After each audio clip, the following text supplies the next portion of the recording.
5 masterworks vanished into thin air, leaving no trace, no suspects. The year was 1980. Nestled high in the Swiss Alps, the small town of Martigny was home to the Pierre Giannata Foundation, a cultural beacon established just 3 years prior. It was a place of quiet reverence until one night a silence was broken and a void created. The Foundation's latest exhibition, Treasures from the Museum of Fine Arts, Lille, was a triumph.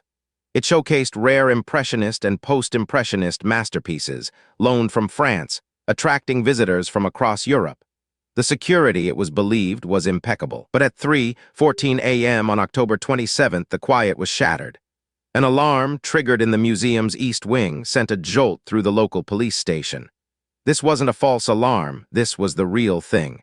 A heist was underway. When officers arrived, the scene was baffling. A large window had been forced open, but no immediate signs of struggle or forced entry beyond that. It was almost too clean, too precise.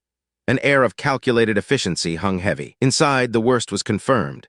5 priceless paintings were gone.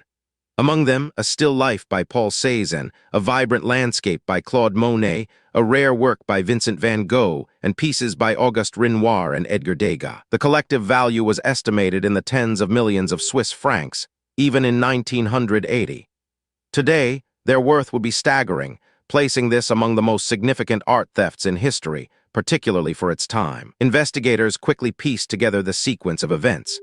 The thieves had apparently disarmed the main alarm system by cutting telephone lines. A bold move, requiring insider knowledge or meticulous pre-planning. They then used a ladder, found discarded nearby, to reach the second-story window.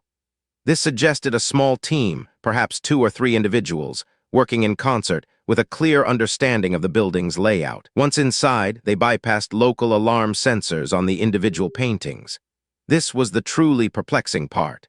How did they know which sensors to avoid, or how to deactivate them without triggering a secondary alert? They didn't smash glass or cut canvases, a common tactic for less sophisticated thieves. Instead, the paintings were carefully removed from their frames, indicating a professional touch, someone who valued the art itself. The entire operation, from entry to exit, was estimated to have taken no more than 10 to 15 minutes. A lightning strike of a heist, executed with chilling precision under the cloak of an alpine night. Local and federal police launched a massive investigation. Roadblocks were set up, boarders were alerted, and every lead was pursued. But the trail quickly went cold. There were no witnesses, no usable fingerprints, no immediate ransom demands. The lack of a ransom demand was particularly unusual for such high-profile art thefts. Often, the goal is not to sell the art, which is nearly impossible to do publicly, but to hold it for leverage or to sell it into illicit private collections. Years turned into decades. The case remained open, a persistent thorn in the side of Swiss law enforcement. Theories abounded, from an elaborate inside job to a highly organized international crime syndicate, but proof remained elusive. One theory suggested the paintings were stolen on commission for a wealthy, anonymous collector. Someone with the means and the desire to possess these works, regardless of their illicit origin. A phantom buyer, operating in the shadows. Another posited a connection to organized crime groups, perhaps using the art as collateral for drug deals or other illicit activities. Art, in this context, becomes a unique, untraceable currency. The case of the Martigny heist mirrors other major art thefts where the art simply vanishes. The Gardner Museum heist in Boston, for example, shares this ghostly quality.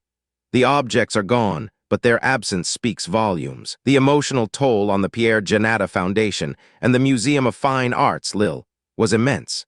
To lose such cultural treasures, entrusted to their care, was a profound blow to their mission and reputation. Over the years, there have been occasional rumors, tantalizing whispers of the paintings resurfacing. But each lead proved to be a dead end, a false hope in the long, cold trail of an unsolved mystery. The paintings, the very soul of the heist, remain in limbo.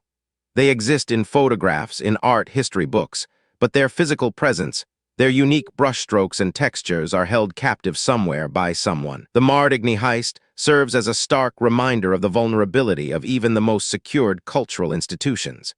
It highlights the cunning and audacity of those who covet art for illicit gain, transforming beauty into a commodity of crime. 44 years later, the enigma persists. The 5 paintings from the Pierre Giannata Foundation remain missing, Their fate, an enduring mystery that continues to haunt the quiet valleys of Switzerland and the annals of art crime. The Martigny heist isn't just a story of stolen art. It's a testament to the shadows that exist within the art world, where masterpieces can disappear without a trace, leaving behind only questions and an echoing silence. Explore another ghost story of stolen riches in our next deep dive.